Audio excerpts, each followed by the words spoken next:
almond at langkang pinaghalo ko. Super sarap, super yummy.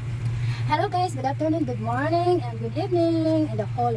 Ngayon po ay gagawa ako ng jam. At ang aking pong gagawin ay ang langka. Dahil po, nahinog na po yung langka namin, kaya ginayat ko po siya ng ganito na, niready ko na siya. At dahil mayroon naman po kaming almond, ito po, haluan ko siya ng almond. Kaya, ngayon po, pipinuhin ko yung almond. Ayan. Dito.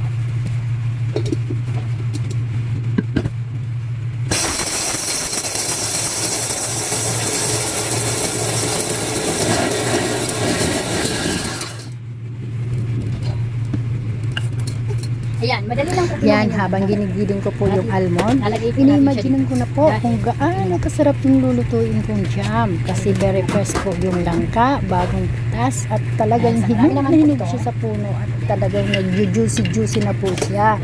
Ang sarap talaga, kaya naisipan ko talaga siyang gawin jam kasi masyado na siyang yung yummy pa talaga. At napakasarap na talaga siyang kainin, kaya mas masarap yung gagawin ko sa jam. Kaya yun, habang nag-aalat ko ng peanut, imagine sana ang sarap ng kalabasan nitong luto ko kasi first time ko itong. Hello guys, ito na po. Lulutuin natin yung langka at almond jam. Ngayon po, unahin ko po yung tubig. Magpapakulo pa ako ng tubig. Wala naman pong sukat kung ilan cup or anong tubig. Basta yung tamang-tama na. Habang hinihintay natin kumukulo-kulo, sayaw-sayaw tayo ng ganito. Ganito, magluto ng jam at ng almond. Kumukulo-kulo ang tubig sa kawali. Ngayon po, lalagyan natin ng asukal yung kumukulong tubig. Yan. Bali, 1/4 pong asukal ang nilagay ko kasi sobrang hinog na po yung langka. Kaya 1/4 lang po ng asukal ang linagay ko. Siyempre, ganyan po natin.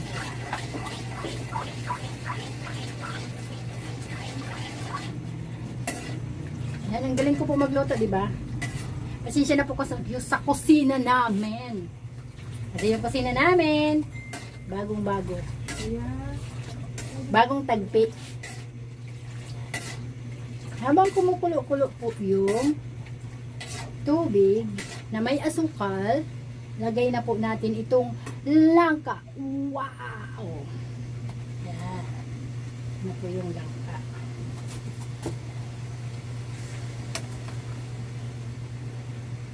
Dami pala nito. Daming langka. Oh. Yan. Ang butter mga langka. Daming magagawa na jam nito ah. Yan. Set aside po natin muna yan. At po. Mainit yung kawali eh. Ganyan po natin yung langka. Kasi may asukal na siya. Lulutuin po muna. Kulang po yung tubig kaya. Yan, nagdagdag ulit ako ng 1 cup ng tubig kasi kulang nga yung nilagay ko kanina. Kasi tinatansya ko lang talaga kasi akalain ko ba naman ang linigay ko sa kawali, ang dami pala ng langka. Kaya dapat maluto siyang masyado at parang matuyo siya pagkataas ng tubig. Yung parang jam na jam talaga siya. Kaya yan, hinalo-halo ko siya. Yan.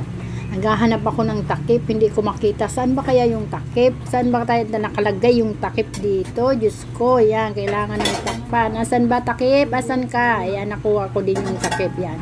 Tatakpan muna natin siya para makakulo siya. Maluto. Muna yung langka. Habang hinihintay natin siyang kumulo-kulo, magsayaw-sayaw po tayo.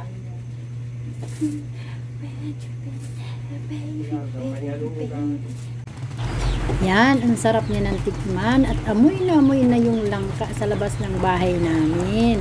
Ang sarap talaga. Luto na siyang tingnan at ang sarap na. Gusto ko nang kumain kasi talagang ang sarap-sarap na talaga. Sa lampang lasa ko pa lang talaga kasi tinakman ko siya ng kunti.